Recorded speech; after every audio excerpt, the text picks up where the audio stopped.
کا نام ہے، ایک مشن اور ایک انقلاب کا نام ہے، یہ روحوں میں ہلچل پیدا کرنے کے جذبوں کا نام ہے، یہ مصطفیٰ کریم کے در پہ سلامی دینے کا نام ہے، یہ اپنا سب کچھ مصطفیٰ جان رحمت پہ قربان کر دینے کا نام ہے۔ اب امام حسین حضور کی گود میں کھیلتے ہیں، کبھی حضور اپنی زبان ان کے منہ میں دے رہے ہیں، کبھی حضور اس کو اپنے کندھوں پہ سوار کرا رہے ہیں۔ کسی صحابی نے کہا کتنی اچھی سواری ملی، کہا سواری دیکھ رہے ہو سوار بھی تو دیکھو۔ کبھی سجدے میں ہیں تو حسین پشت پہ آ کے سوار ہو جاتے ہیں، آقا سجدے کو طول دے رہے ہیں۔ حضرت اسامہ بن زید رضی اللہ تعالیٰ عنہ فرماتے ہیں رات کافی بیت چکی تھی، میں حضور کے در پہ گیا، صحابہ حضور کے در پہ چوکھٹ پہ دستک نہیں دیا کرتے تھے، حضور کی چوکھٹ پہ لگ کے بیٹھ جاتے، آقا کریم اپنی مرضی سے آتے، صحابہ دکھڑا کہہ لیتے، کہانی کہہ لیتے، جو پوچھنا تھا پوچھ لیتے۔ لیکن اگر کبھی حالت ناگزیر ہوتی، کبھی ایمرجنسی حالات بنتے تو صحابہ اپنی انگلیوں کے پوروں کے ساتھ حضور کے دروازے پہ دستک دیتے۔ کانت تکرہ ابواب النبی بالاظافر، اللہ اکبر۔ حضور تشریف لائے، حضور سے حاجت کہی۔ یہ 14ویں صدی کی مصیبت ہے کہ نبی سے مانگنا نہیں چاہیے، اگر نبی سے نہیں مانگنا تو کس سے مانگے؟ اور کون سی چوکھٹ ہے جس در پہ جھولی پھیلائیں؟ کون سا دوارہ ہے جہاں کشکول پھیلا کے کہیں کہ ہماری جھولی بھر دی جائے؟ اور جتنے بھی سہارے ہیں سبک کرتے ہیں، عزت نفس بڑھاتا ہے سہارا تیرا، ہر آسرا ذلیل کرتا ہے، نبی کا آسرا بندے کو سر بلند کرتا ہے۔ حضرت اسامہ بن زید کہتے ہیں میری حاجت پوری ہو گئی، لیکن میں نے کیا ماجرا دیکھا، جب حضور گفتگو کر رہے ہیں، دوران گفتگو اللہ کے محبوب کمبل اوڑھ کے یوں ہی آ گئے تھے، حضور کے دائیں بائیں سے حرکت کا احساس ہوتا ہے جس طرح اندر کوئی چیز ہے۔ میری حاجت پوری ہوئی تو مجھ سے نہ رہا گیا، میں نے پوچھ لیا، میں نے کہا بندہ نواز یہ کیا ماجرا، آپ کمبل اوڑھا ہوا ہے اور اندر سے کسی کی حرکت کا احساس ہے۔ فکشفہ، حضور نے کمبل کو کھول دیا، فائز الحسن والحسین علی وارکیہ، تو ایک پہلو سے امام حسن لپٹے ہوئے تھے، ایک سے امام حسین لپٹے ہوئے تھے۔ کہا یہ میرے بیٹے ہیں، یہ میری بیٹی کے بیٹے ہیں، اے اللہ میں ان سے پیار کرتا ہوں، تو بھی ان سے پیار کر، اور جو ان سے پیار کرے میرے مالک تو اس سے بھی پیار کر۔ اور ایک دن فرمایا حسین منی وانا من الحسین، لوگو حسین مجھ سے ہے اور میں حسین سے ہوں۔ لمحے بیتتے گئے، پھر وہ جاں گداز لمحے بھی آئے جب صحابہ کی چیخیں نکل رہی تھی، جب مسجد نبوی اجڑ رہی تھی، جب حجرہ عائشہ کے اندر اللہ کے محبوب اپنے رب کے ہاں جانے کی تیاریاں کر رہے تھے، جب سیدہ فاطمہ کے لبوں پہ یہ لفظ تھے سبت علیہ مصائب لو سبت علی الارض سرنا لیالیا، میرے اوپر اتنی مصیبتیں پڑی، اگر یہ دنوں پہ پڑتی تو وہ بھی کالی راتیں بن جاتے۔ حضور علیہ السلام کا جب جسد اطہر اٹھا تو صحابہ کی جو حالت تھی وہ اس انداز سے کہ صحابہ کے کلیجے پھٹ رہے تھے، روحیں گداس ہو رہی تھی، ایک ہاتھ اٹھا کے دعا مانگ رہا تھا اللہم اذہب بصری حتی لا ارا بعد حبیبی محمد احدا، اے اللہ مجھے اندھا کر دے، مجھے اندھا کر دے، میری آنکھوں کی بینائی اچک لے، تیرا محبوب تہے مزار چلا گیا، میں نے آنکھوں کی روشنی کو کیا کرنا ہے۔ وہ دن بھی آئے، حضرت سیدنا صدیق اکبر کا کلیجہ بھی پگھل رہا ہے، وہ بھی غم رسول میں رو رہے ہیں، صحابہ تڑپ رہے ہیں۔ وہ اونٹنی غصبہ نامی اونٹنی جس پہ حضور سواری کرتے تھے، وہ حضرت فاطمہ کے دروازے کے اوپر سر رکھ کے رو رو کے مر گئی۔ جب محبوب نہیں رہے تو ہم نے جی کے کیا لینا ہے؟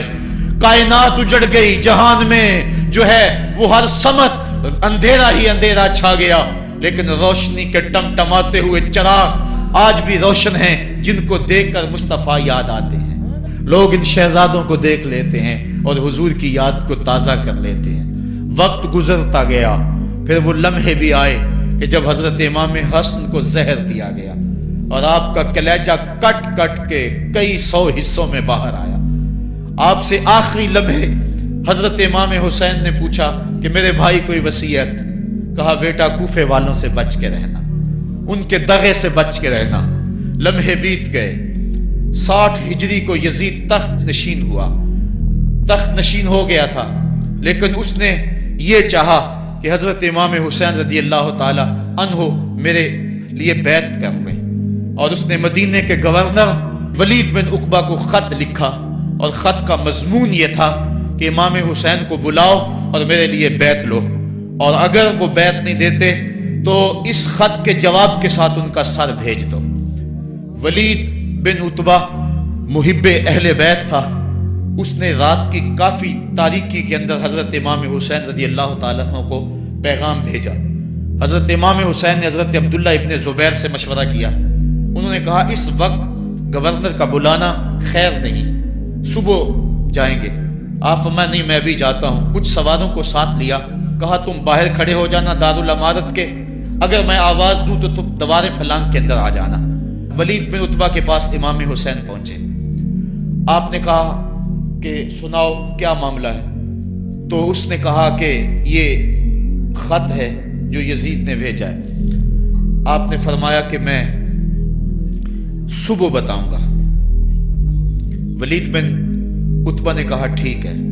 امام حسین پلٹنے لگے تو مروان بن حکم جو پاس بیٹھا ہوا تھا گورنر کے، کہنے لگا یہ چلے گئے تو دوبارہ ہاتھ نہیں آئیں گے، اب موقع ہے، اب ان کو پکڑ لو اور ان سے زبردستی بیعت لے لو۔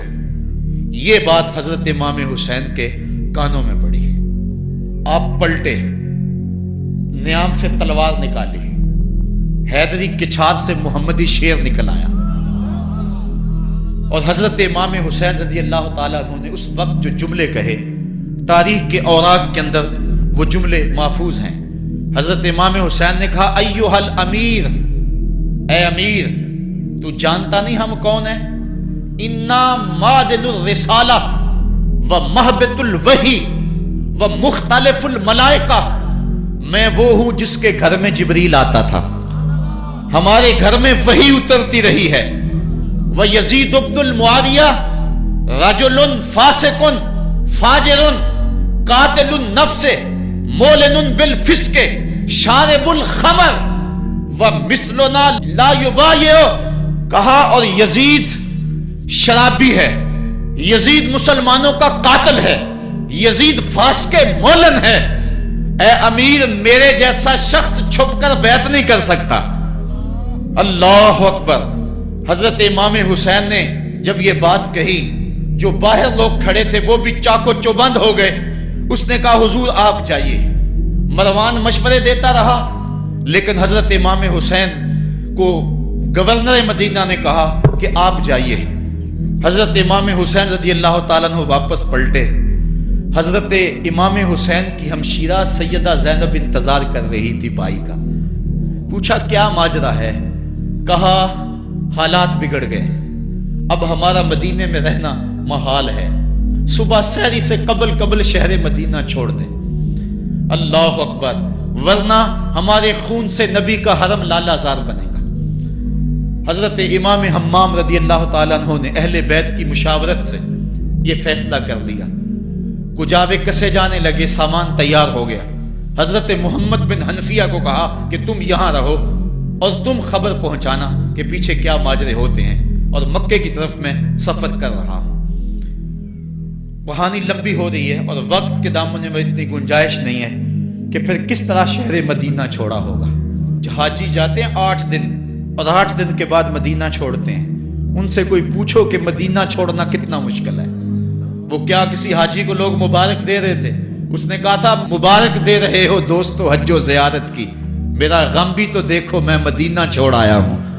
جو 8 دن مدینہ رہتا ہے اس سے مدینہ چھوڑا نہیں جاتا جس کی ولادت مدینے میں ہوئی، جو کھیلتا تھا تو مدینے کی گلیوں میں، جس کے گھر کا دروازہ مسجد نبوی میں کھلتا تھا، اس حسین کو مدینہ چھوڑنا قیامت ہوگی۔ شہر مدینہ چھوڑا، حضرت امام حسین رضی اللہ تعالیٰ عنہ مکہ المکرمہ پہنچے، وہاں رمضان گزرا، حالات وہاں بھی بگڑتے گئے، مسلسل خط آتے رہے کوفے سے۔ کہانی طویل ہے۔ 8 ذوالحج کو حضرت امام حسین رضی اللہ تعالیٰ عنہ کوفے کی طرف عازم سفر ہوئے۔ حضرت عبداللہ ابن عمر، عبداللہ ابن عباس رضی اللہ تعالیٰ عنہما اور دیگر صحابی ہاتھ جوڑ کے کھڑے ہو گئے، بلکہ حضرت عبداللہ ابن عباس نے تو یہاں تک کہہ دیا کہ میں دیکھ رہا ہوں کہ وہاں تمہیں شہید کیا جائے گا، آپ اگر ضرور جاتے ہیں تو ان بچوں کو چھوڑ دیں۔ حضرت امام حسین فرماتے میرے غم گسارو، میرے پیارو مجھ کو نہ روکو، مجھ کو جانے دو، مجھے نانے کے دین کی ڈوبتی کشتی بچانے دو۔ میں جاتا ہوں کہ دنیا پر وفا کا نام رہ جائے، میں رہوں نہ رہوں پر عظمت اسلام رہ جائے۔ میں نہیں جاتا تو نبی کے گھر کی آن جاتی ہے، لوگوں تمہارا دین جاتا ہے، میری غیرت ایمان جاتی ہے۔ کہا مجھے جانا ہوگا۔ 8 ذو الحج کو لوگ کعبہ کی طرف آ رہے ہیں اور کعبہ دلہن کی طرح سنورا ہوا ہے، طواف کرنے والوں کا جھرمٹ ہے، حاجی حج کرنے